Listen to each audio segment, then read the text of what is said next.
modelo de substituição de importações implementado em grande parte dos países da América Latina no período pós-guerra acelerou um processo de industrialização que estava destinado a satisfazer quase exclusivamente as necessidades do mercado interno. O papel ativo do Estado tem uma importância decisiva nesse processo, investindo em obras de infraestrutura, expandindo os serviços públicos, produzindo bens. No final da década de 80, surge um discurso neoliberal com duras críticas ao Estado desenvolvimentista e com a propaganda feroz gabando as bondades do mercado.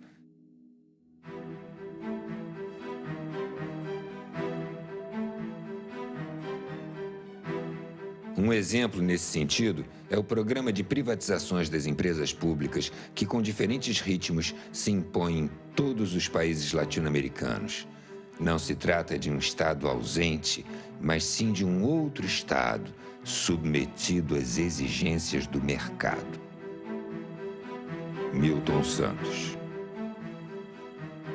O neoliberalismo real é muito diferente do neoliberalismo utópico. E o Estado neoliberal não é um Estado mínimo, é um Estado ativista, é um Estado militante, só que as formas, os padrões de articulação entre Estado, capital e sociedade é que se alteraram. Isso não pode ser lido meramente como um processo de redução do lugar e do papel do Estado, tem que ser entendido como uma redefinição do lugar e do papel do Estado no processo de acumulação do capital e de dominação capitalista.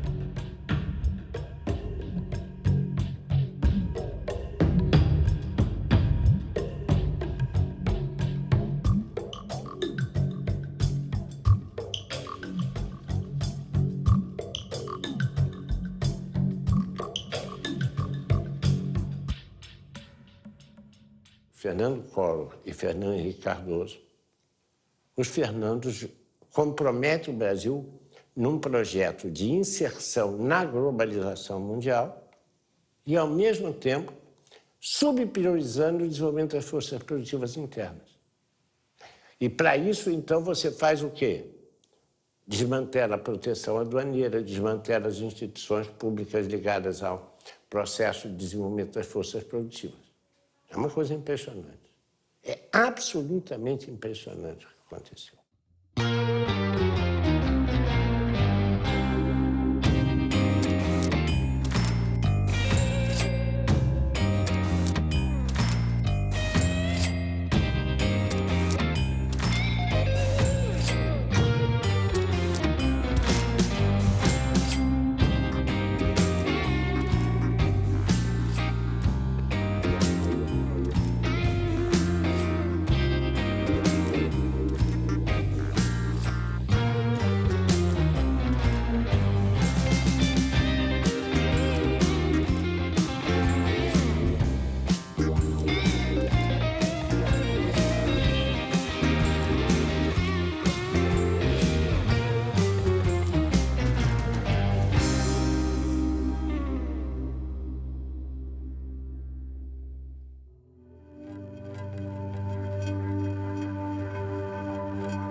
Moradia, saúde, educação, transporte, segurança estão sendo tratados como mercadoria, da mesma forma que aparelho de celular, carro financiado, televisores de 50 polegadas e outros produtos. Sem contar que o primo rico da história, o sistema financeiro, é o grande beneficiário sem produzir nada, além de acumular papel pintado e moedas plásticas.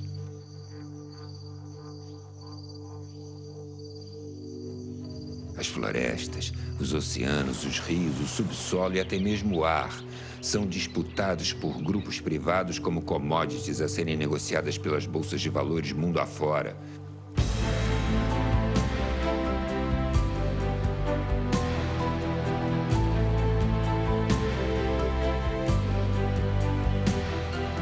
Imagine, cidadão, que o ar que você respira agora no raso da Catarina pode estar sendo vendido em Singapura.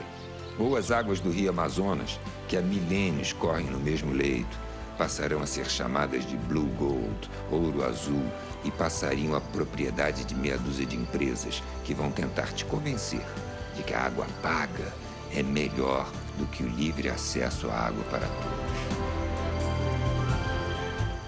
Ao denunciar a quebradeira do Estado nos anos 90 do século XX, demonstramos que todo o patrimônio formado a partir de um sacrifício coletivo, seguindo a tendência de uma época, foi privatizado a preço de banana.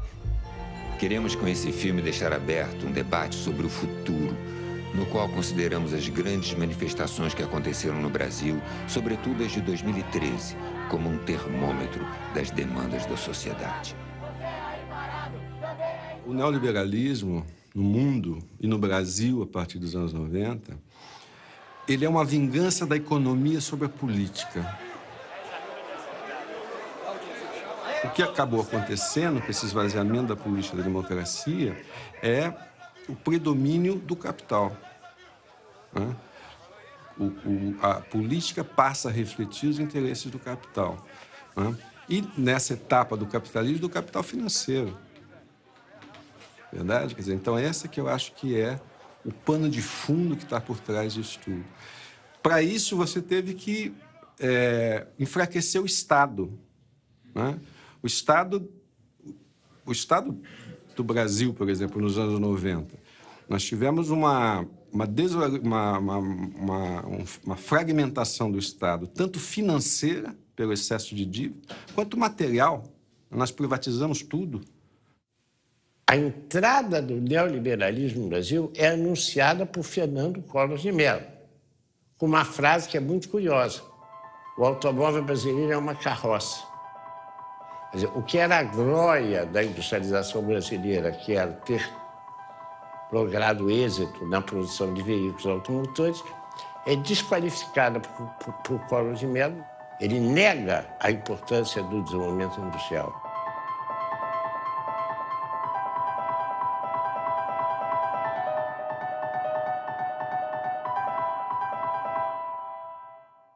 Fernando Henrique Cardoso é muito mais sofisticado. Ele não faz esse tipo de discurso. Ele faz um outro discurso. O Brasil tem que se inserir dentro das tendências mundiais. A tendência mundial é a globalização. Exportar é a solução para o Brasil. O Brasil precisa voltar a ser uma economia exportadora. Forte economia exportadora. Isso é levado às últimas consequências associadas com a ideia da privatização. Foi ocupando cada poro do Estado brasileiro. Quando eu fui para o governo federal, eu fiquei muito impressionada com isso. De perceber que na máquina do Estado, você tinha aqueles moços biotipo da escola de Chicago, sabe? Cabelo escovinha, Cooper de manhã, fortes, com uma cabeça absolutamente feita, assim, que desconhecia completamente a sociedade brasileira. Lembra da época do Collor, que ele punha aquele elefante, era uma propaganda de que o Estado era um elefante pesado, perdulário, ineficiente, que gastava muito dinheiro, e a ideia era de que o mercado tinha solução para tudo. Já foi importante uma forte presença do Estado na economia. Só que o Estado engordou muito em áreas não prioritárias para você, cidadão. Ficou pesado. Com a desestatização, o Estado vai investir pesado em saúde, educação, habitação, saneamento e segurança. Um Estado pesado incomoda muita gente. Incomoda mesmo. Governo do Brasil, a prioridade é o cidadão. Ao longo dos anos 1990, o apoio da mídia às privatizações foi total, repercutindo e massificando o discurso neoliberal. Desestatização, porque o Brasil não pode ficar para trás. A mídia tem um papel fundamental nesse processo, né? Porque a mídia os meios de comunicação em geral, né? Lato sensu, né? Quer dizer, é televisão, é rádio, é cinema, internet, tudo isso tem uma influência enorme para formar a opinião das pessoas, né? E a mídia, naquela época, teve um papel importante, inclusive no ataque àqueles economistas que alegavam que aquela política neoliberal seria prejudicial ao desenvolvimento brasileiro, chamando esses economistas de dinossauros.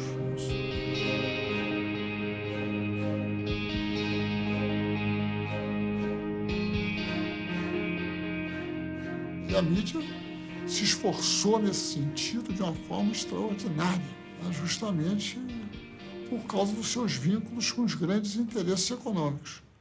E os grandes interesses econômicos brasileiros hoje, no Brasil, instalados no Brasil, são multinacionais.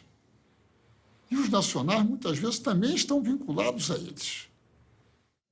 O povo brasileiro perdeu o controle sobre suas principais riquezas, que foi o minério, que foi os transportes e também, que pouca gente se lembra, a venda de 40% das ações da Petrobras pertence a acionistas capitalistas, que a maioria deles moram nos Estados Unidos, porque o que interessa é a contabilidade das empresas.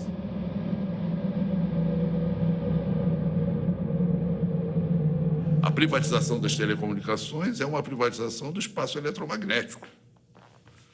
A privatização do setor elétrico é, num certo sentido, a privatização dos nossos rios. A privatização das grandes mineradoras é a privatização de parte do nosso território. Quer dizer, territórios controlados pela Vale do Rio Doce, por grandes empresas mineradoras, hoje são distritos privados. E tem a dimensão da perda de elementos fundamentais da soberania nacional transferidos para o setor privado e, em boa parte, setores internacionais.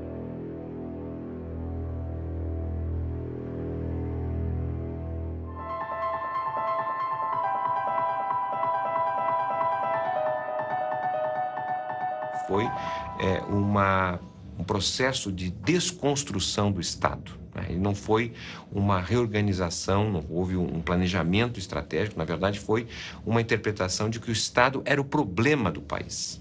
E a resolução desse problema passava pela destruição, pela desconstrução do Estado.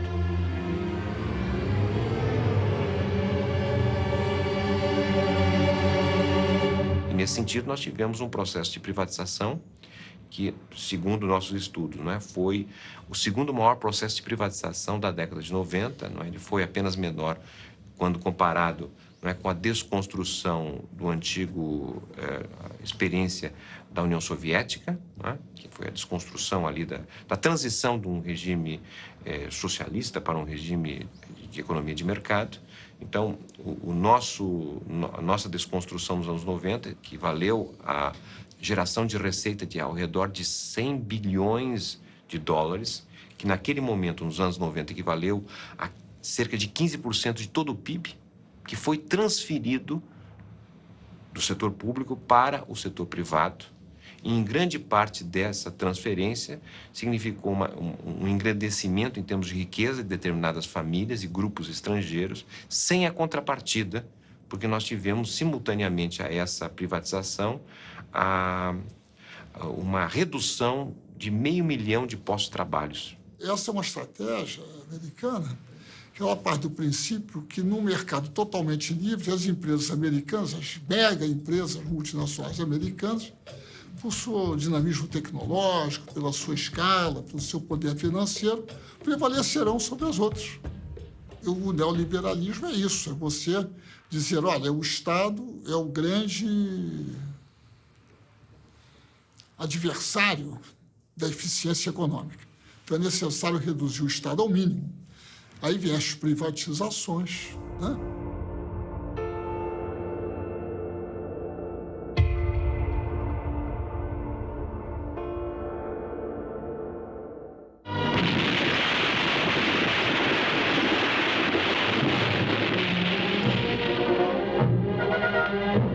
A Companhia Vale do Rio Doce vem contribuindo decisivamente para o desenvolvimento do país.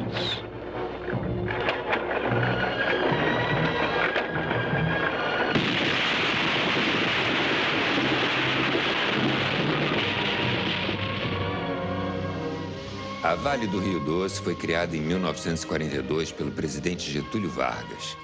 A partir de 1969, a empresa tornou-se a maior exportadora de minério de ferro do mundo e foi estratégica para os planos de industrialização do país. A Vale foi privatizada em 1997 por um valor irrisório em relação ao seu patrimônio e ao seu potencial.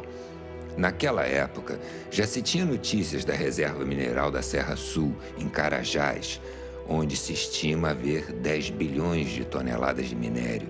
Hoje, este é considerado um dos maiores projetos de extração da empresa, chamado de Projeto S11D.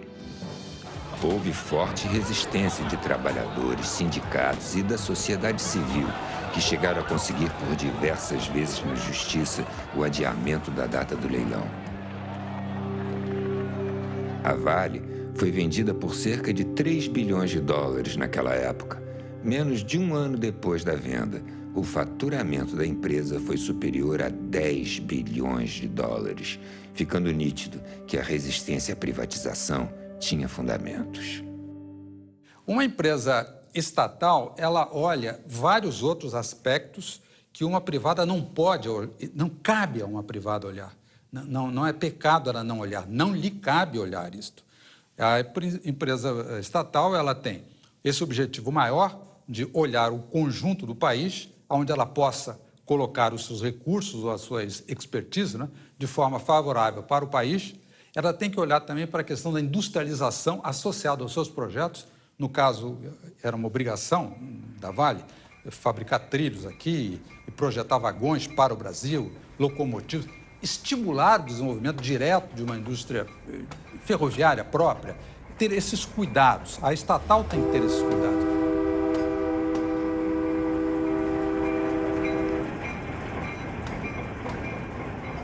No caso das ferrovias, afetou também a logística da população, porque praticamente nós que tínhamos uma malha de transporte público ferroviário, hoje se reduziu a 2 ramais e ainda com 2 ou 3 comboios por semana. Nós precisamos construir uma rede ferroviária em todo o país para, no fundo, beneficiar a população que possa ter alternativa de transporte, para beneficiar a população, para diminuir o custo do frete dos bens que circulam aqui.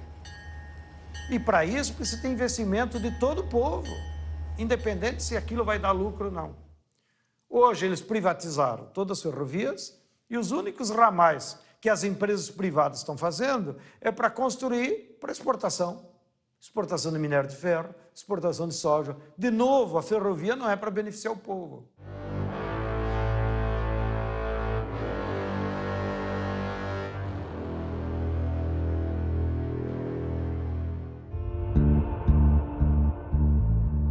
O saldo da privatização do setor elétrico foi desastroso para todo o Brasil. Um exemplo surreal foi a privatização da Light. Já em 1979, o governo da ditadura comprou a Light da Braskem Limitada 2 anos antes do contrato de concessão acabar, quando a empresa passaria ao controle do Estado brasileiro sem ônus. No entanto, ela foi comprada por 380 milhões de dólares. 17 anos após a estatização, em 1996, a Light foi privatizada. O então ministro do Planejamento, José Serra, orgulhoso, declarou: "Foi o maior leilão do país." No contrato, havia a absurda previsão da piora dos serviços, com autorização do aumento do número de blackouts e apagões. Como em quase todos os processos de privatização do setor, antes da venda houve o reajuste das tarifas de energia. No caso da Light, foi de 58% e o pagamento com as chamadas moedas podres. Além da utilização de empréstimos do BNDES com recursos retirados do Fundo de Amparo ao Trabalhador, FAT, do Fundo de Garantia, FGTS, e do PIS/PASEP. Não faltam casos desse desmonte do setor energético em todo o país.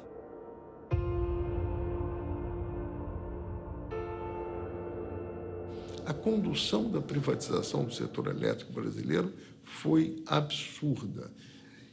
E, como na geração não foi feito investimento e também muito pouco na transmissão, na hora que a economia cresceu um pouquinho, que foi o ano 2001, entrou em colapso. Não havia capacidade instalada para atender a demanda e faltou energia no Brasil. Houve um racionamento mano-militário, né? As famílias foram obrigadas a reduzir seu consumo sob ameaça de desligamento. E a Light apagou o Rio de Janeiro.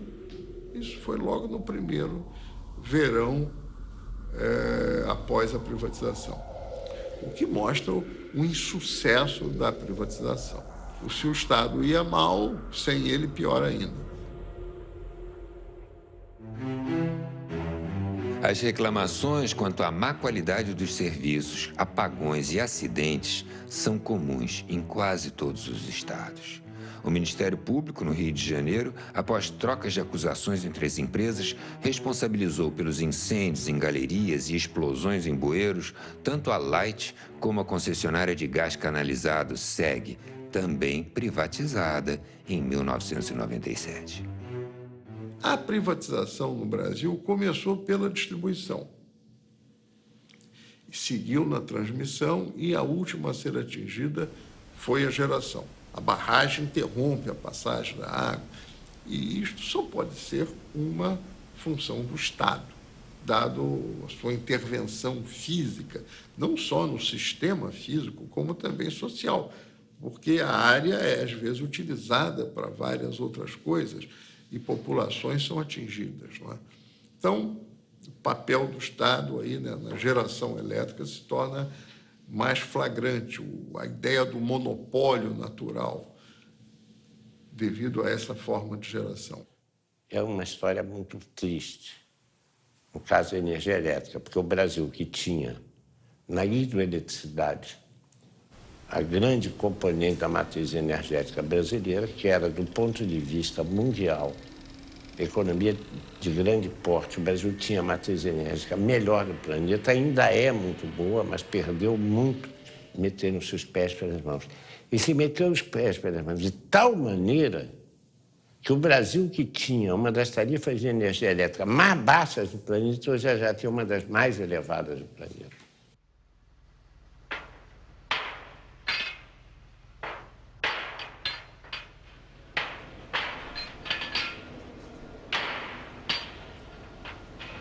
Furando e furando. 200 metros, 500 metros, 2.000 metros, 5.000 metros, até jorrar o petróleo.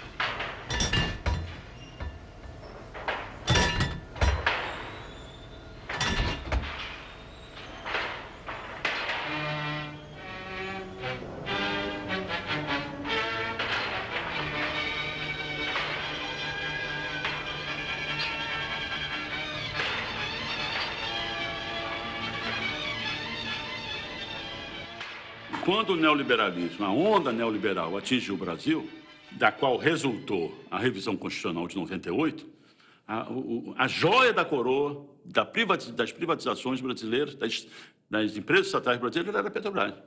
Uma empresa estatal que tem não só conhecimento e competência, experiência, mas uma vontade nacionalista de descobrir recursos energéticos brasileiros, sendo a energia um assunto de segurança internacional. Esqueceram-se aqueles que formularam essa política e essa estratégia do significado que a Petrobras tem para o povo brasileiro. Independente de condição social, econômica, visão política, até ideológica, né? A Petrobras é uma empresa, diferentemente das outras estatais que provieram da estatização de empresas privadas estrangeiras que haviam no Brasil. A Petrobras não. A raiz da Petrobras o petróleo é nosso. A raiz da Petrobras é essencialmente nacionalista. Está na raiz do nosso povo. Então a Petrobras não só o povo brasileiro entende isso, como considera a Petrobras também uma reafirmação da nossa autoestima, como como um povo competente para realizar, planejar, projetar e operar grandes projetos, né, de engenharia e de desenvolvimento nacional. A Petrobras é a maior empresa brasileira em patrimônio, é a maior empresa em conhecimento. Nós somos o cérebro mundial dos nossos engenheiros de como conseguir tirar o petróleo a 7.000 metros debaixo do mar, no chamado pré-sal. Somos os únicos que acumulamos conhecimento científico nessa área. Nós somos a empresa de maior potencial de exploração, porque, teoricamente, todo o petróleo pertence à nação. O Fernando Henrique, como é uma empresa grande e era a pérola da coroa, ele tentou privatizá-la e transformá-la numa empresa comum. Inclusive mudando o nome, né? Para Petrobras, porque eles diziam que os gringos não conseguiam pronunciar o Brás com S. Olha o nível de mediocridade dessa nossa burguesia subalterna, da qual o Fernando Henrique foi o seu principal porta-voz e representante. Mas por ela ser tão grande, não deu tempo eles seguirem o caminho natural da privatização. Eles tentaram pela venda das ações, tentaram pela quebra do monopólio, e isso conseguiram.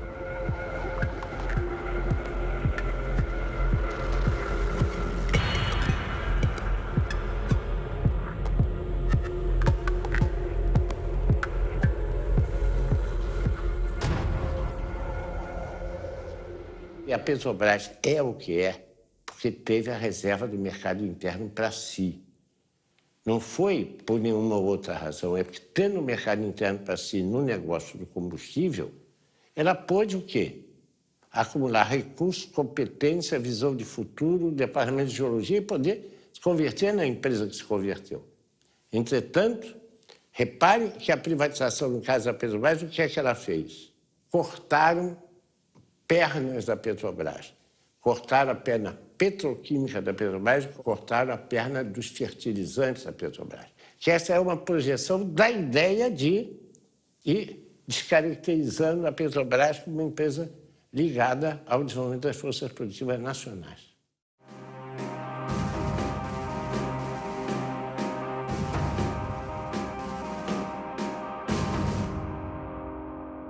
A privatização das telecomunicações foi um crime contra o Brasil e muito pouco compreendido. O Brasil tinha 4 satélites. O Brasil tinha toda uma rede de comunicação própria. O Brasil tinha os cabos que nos conectava com o mundo.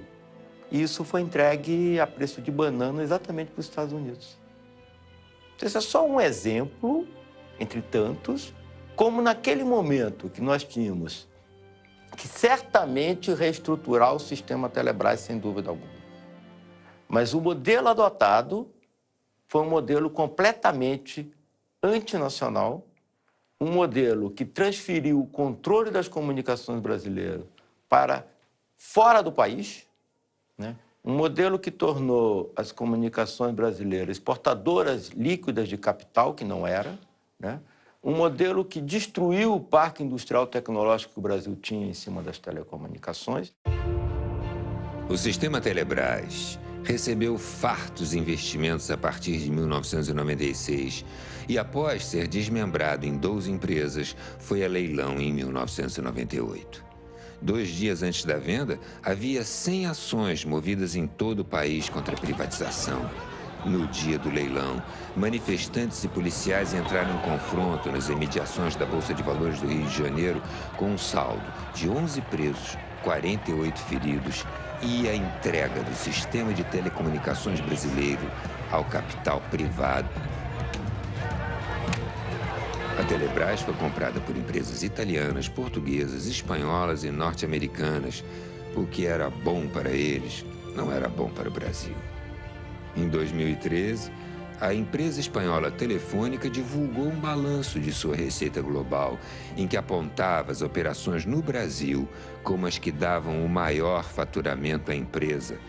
Os lucros obtidos no Brasil pela Telefônica servem para sustentar a expansão de sua matriz na Europa.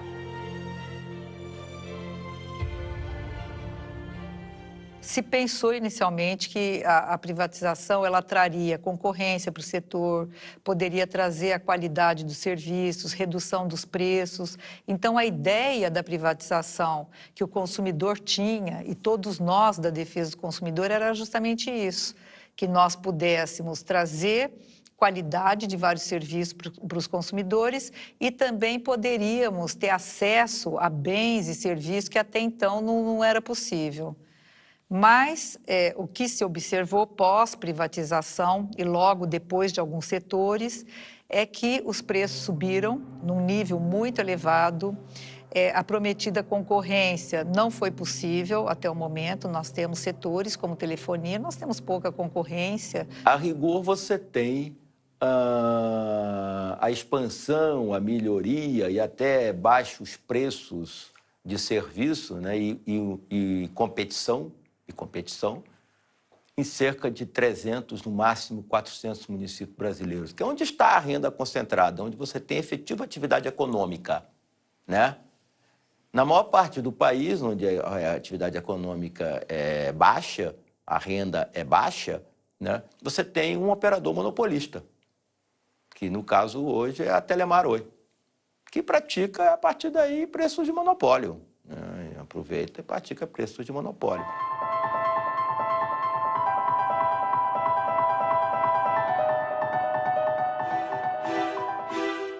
As agências reguladoras, ANEEL, Anatel, ANP, Anvisa e agências estaduais foram criadas no Brasil como parte do pacote das privatizações. Houve a paralisação dos investimentos e o desmonte das empresas públicas propositadamente, com o objetivo de justificar a necessidade de privatizar. E as agências foram apresentadas como guardiãs do interesse público. Hoje, se constata que elas muito pouco fazem na defesa dos interesses dos usuários dos serviços.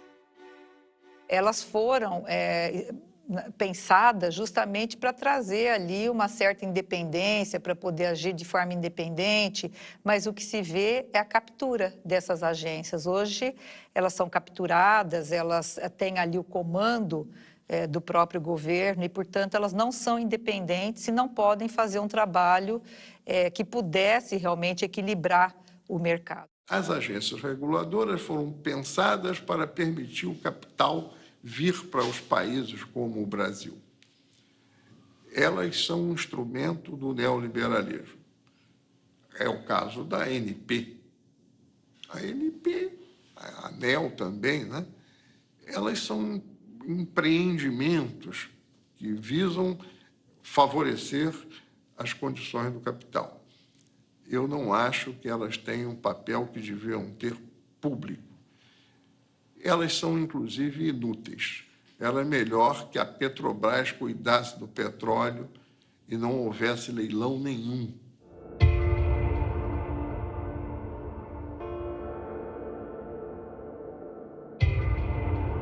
A privatização não ocorreu apenas pela venda do patrimônio material do Estado. A lógica privatista fez dos serviços públicos uma riqueza a ser privatizada. As pessoas, quando têm um filho doente, elas estão mais ou menos dispostas a pagar a qualquer coisa, raspa a gaveta e consegue. Então, quando você privatiza esse tipo de serviços e torna eles com objetivo lucrativo, você deforma todo o processo. Na saúde, tinha 2 projetos, para mim, em disputa. O projeto da reforma sanitária, construído nos anos 80, que está colocado, de uma certa forma, apesar de algumas mudanças já, na Constituição de 88 e na lei orgânica, nas leis orgânicas, e o projeto privatista. E o projeto privatista torna-se hegemônico. Em 2 anos, foram fechados 11 mil leitos públicos e criados 8 mil e poucos leitos privados. A implementação do SUS foi muito incipiente, o subfinanciamento, a não realização de concurso público, a precarização do trabalho, a terceirização. Enfim, o abandono da bandeira da reforma sanitária. Uma mentira do tamanho de um elefante. Com a desestatização, o Estado vai investir pesado em saúde, educação, habitação, saneamento e segurança. Lembre-se, cidadão, no processo de privatização dos anos 90, eles te prometeram que o dinheiro seria investido em saúde e educação. Olha o que aconteceu.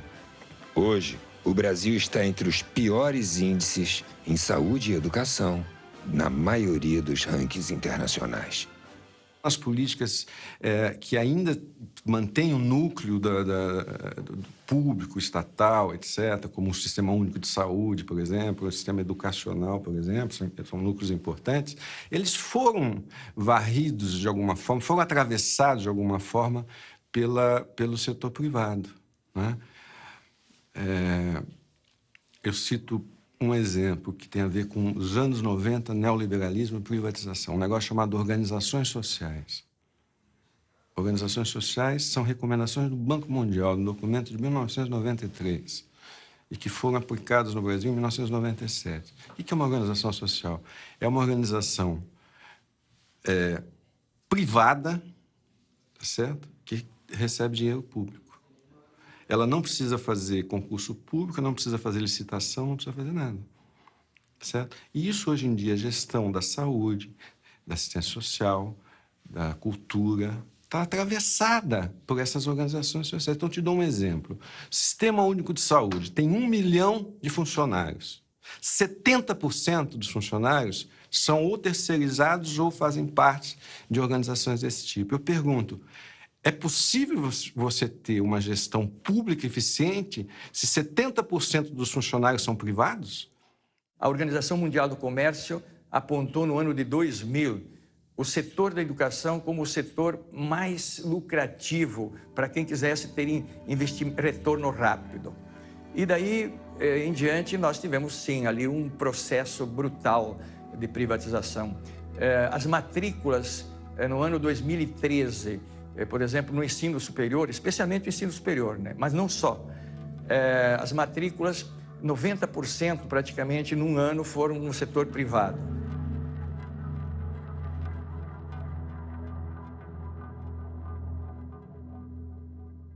Professor, por exemplo, hoje é tratado como um entregador de conhecimento.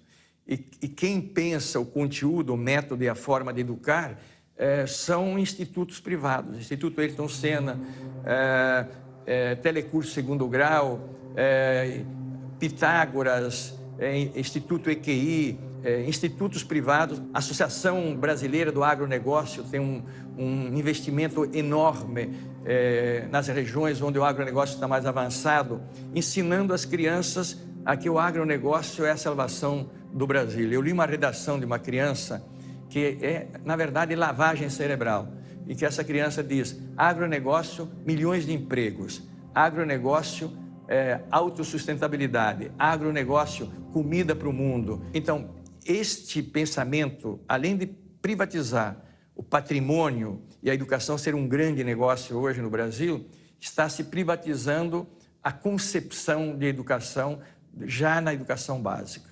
Durante os governos neoliberais na década de 90, praticamente todos os países que estavam com governos neoliberais, incluído naturalmente o Brasil com o governo Fernando Henrique Cardoso, privatizaram dentro do sistema educacional uma dimensão que na política educacional deve ser fundamentalmente pública em qualquer sistema democrático, que é a definição do conhecimento oficial.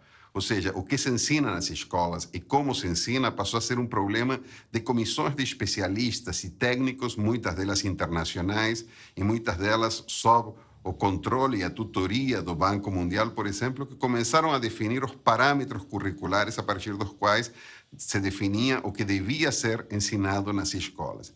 O que deve ser ensinado nas escolas em qualquer país do mundo é um problema de deliberação pública, um problema que atinge a sociedade. Não só aqueles que estão dentro da escola, sino também os que estão fora da escola. Deve ser um problema de deliberação e de construção coletiva.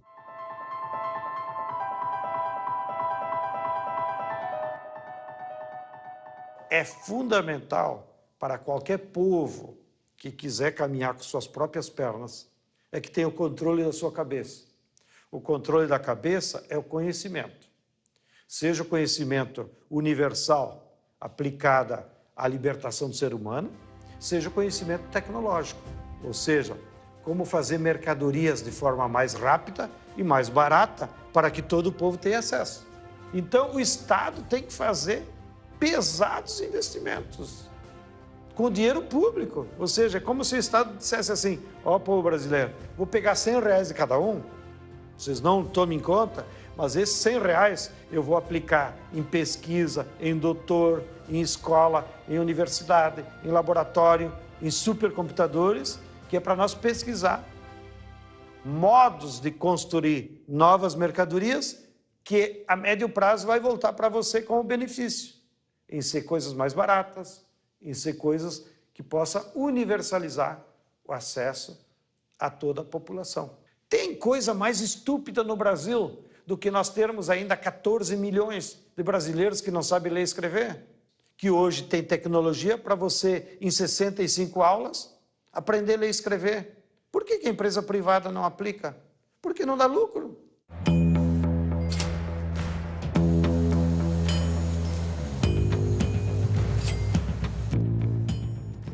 A questão da habitação, quando nós estamos falando de cidades e não do campo, da zona rural, ela é uma questão urbana, né? Ninguém mora dentro da casa, as pessoas moram na cidade. Ou seja, você tem que ter sua casa conectada à rede de água, à rede de esgoto, à energia elétrica, à iluminação pública, à escola próxima para os seus filhos, o abastecimento, o transporte que te leva aos lugares. Então, nós estamos falando, quando falamos de habitação, de um pedaço de cidade. Muito bem. E esse pedaço de cidade tem preço.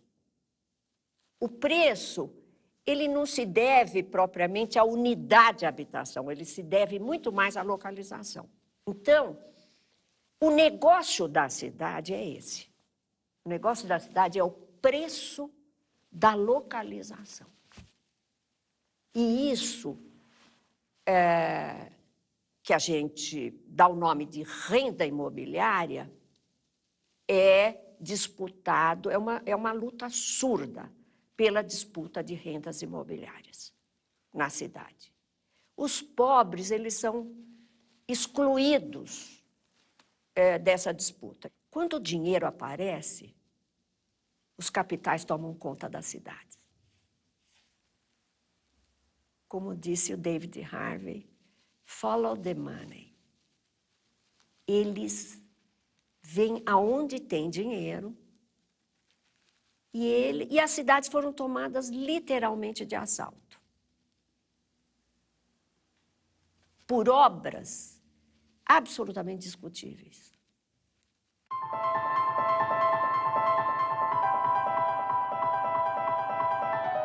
Por que são despejadas 1.500 famílias quando, pela Constituição brasileira, o direito à moradia é absoluto, foi colocado pela Emenda 29, e o direito à propriedade não é absoluto. Ele é relativizado pela função social da propriedade. Por quê? Há uma conjugação entre capital imobiliário e capital de transporte, que no caso de algumas cidades é agravado pelo fato de que os transportes são um monopólio privado. Os transportes públicos, paradoxalmente, não são públicos, são privados e, portanto, seguem a lógica da valorização do capital no setor de transporte. São raríssimas as experiências no mundo onde você tem transporte público de massa privatizado. A Argentina privatizou na década de 90 e reestatizou agora. A Margaret Thatcher, no auge dos anos 80, não privatizaram o sistema de manutenção do metrô, mas não privatizou o metrô de Londres. Aqui, nos anos 90, nós fomos além da Thatcher. Tá certo? Ou privatiza ou faz concessão. Né? Concessão para o setor privado. O setor privado quer lucro. em alguma medida, isso tem a ver com o fato que, de 1994 até hoje, as tarifas de transporte urbano, por exemplo, em São Paulo, subiram o dobro da inflação. O passe livre é possível? É. Em determinadas condições, é possível. E ele é um dado de uma utopia muito importante. Muito, muito importante. Porque, como Milton Santos já falou, o jovem, ele vive um exílio na periferia. O que é o exílio na periferia? É o cara que não pode sair de lá, porque ele não tem transporte ou porque ele não tem dinheiro para o transporte, se o transporte existe.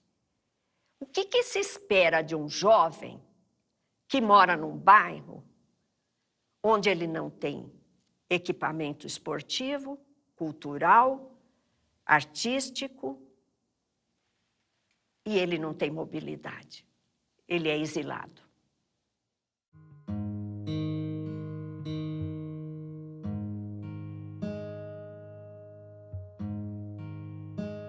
Essa questão não me parece que foi realmente abraçada pelo Estado. Aí vamos dizer por quê.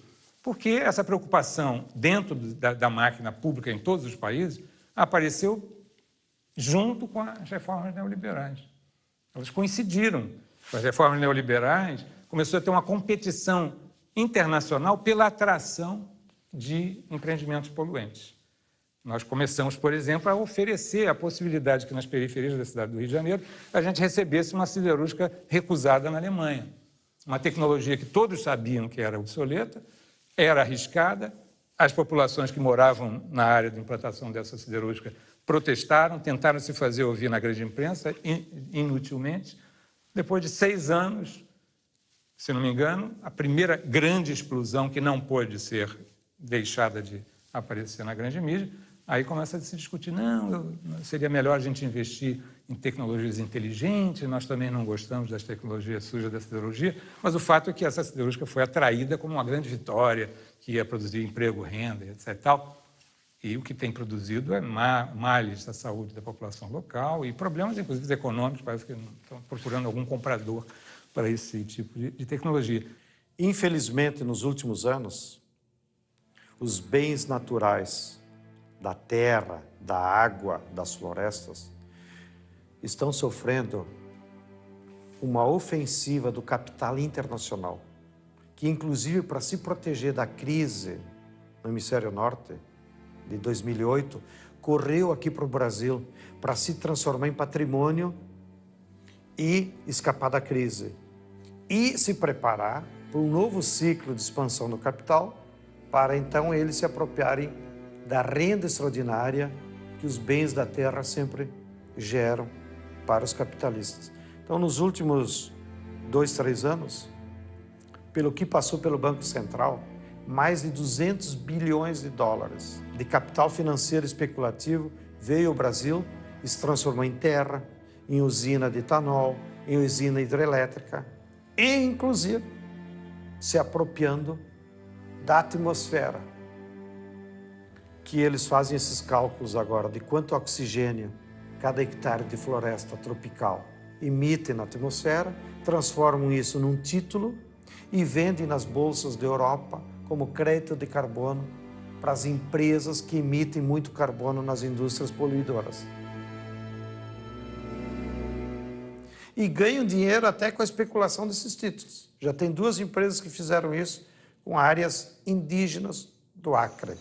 E isso leva um perigo muito grande, porque os brasileiros perdemos a soberania sobre o nosso maior patrimônio, que é a terra, a água, a biodiversidade do nosso território e agora até sobre o nosso ar.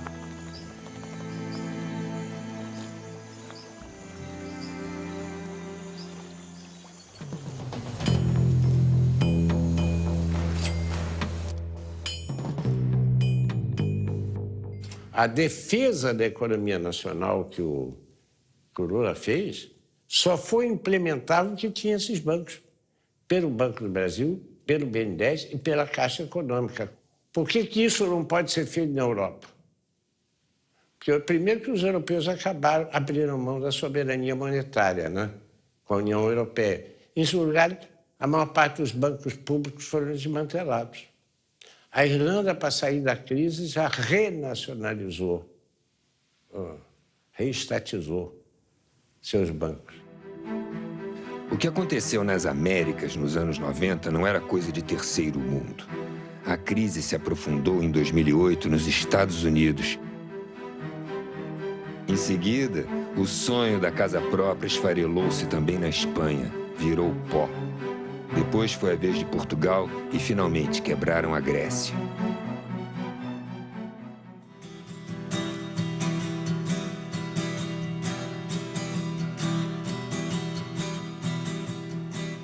Então, a primeira coisa que eu diria a você, que me assusta muito, é a desconstrução da identidade brasileira. Em segundo lugar, de forma associada, é a ausência de um projeto nacional. Eu não consigo perceber um projeto educacional claro, explicitado. Como eu tampouco consigo perceber um capítulo cultural explicitado. Como não há um capítulo industrial explicitado. Se você perguntar hoje por onde a industrialização brasileira pode prosseguir, saiu de pauta como tema de discussão. Então, há um processo ideológico, acho eu, assustador, pelo qual nós estamos renunciando à ideia do Brasil ser. Como é que nós vamos superar essa crise, então? Só tem um caminho. Quando voltar a ter luta social que gere um reascenso do movimento de massa na rua. Essa energia das ruas vai obrigar a esquerda a voltar a discutir, se preparar e debater um projeto de nação. Um projeto de nação não capitalista, não naqueles formatos da década de 50, um projeto da nação dirigido pela burguesia. Um projeto de nação no sentido de organizar a economia para atender às necessidades da população. Não se trata de ter esperança, se trata de fazer mobilização e conquistar. Né? Se nós ficarmos esperando o Estado se transformar, ele não vai se transformar. Né? Ele vai continuar sendo do jeito que ele é, conservador, como ele foi concebido por quem o concebeu. A sociedade se move com a participação dos trabalhadores. Nós só teremos serviços públicos de qualidade, gratuitos, de transporte, saúde, moradia, educação, com pressão popular. Os movimentos de junho demonstraram isso. Nós queremos um Estado que seja um Estado voltado para os interesses da população, não um Estado voltado para os interesses do mercado, por exemplo. E a mobilização dos trabalhadores é essencial para que esse Estado seja um Estado plural e não um Estado excludente.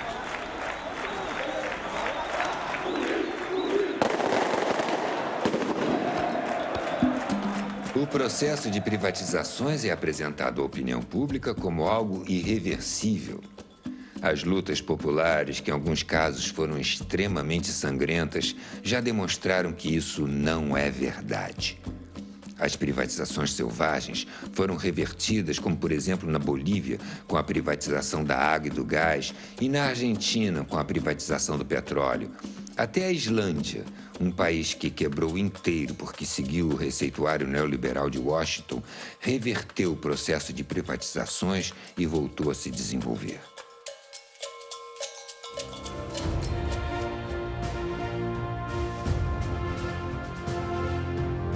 Quando pensamos a história, nos voltamos para o futuro. Ao mostrar o processo de privatizações que ocorreu nos anos 90, estamos discutindo o Brasil que queremos construir. Um país livre e independente, que respeite o meio ambiente, as diversas culturas, os saberes ancestrais e todos os povos. Não queremos um projeto de desenvolvimento dependente e irresponsável que vai gerar mais fome e pobreza para o povo e uma insuportável acumulação de riqueza para poucos. Queremos ser cidadãos e não consumidores. Sermos os sujeitos da história. Não somos números, somos gente. Como disse o professor Milton Santos, a qualidade dos serviços públicos é que assinará a carta de alforria dos moradores, em especial os jovens que vivem o destino do exílio na periferia. Este é o momento.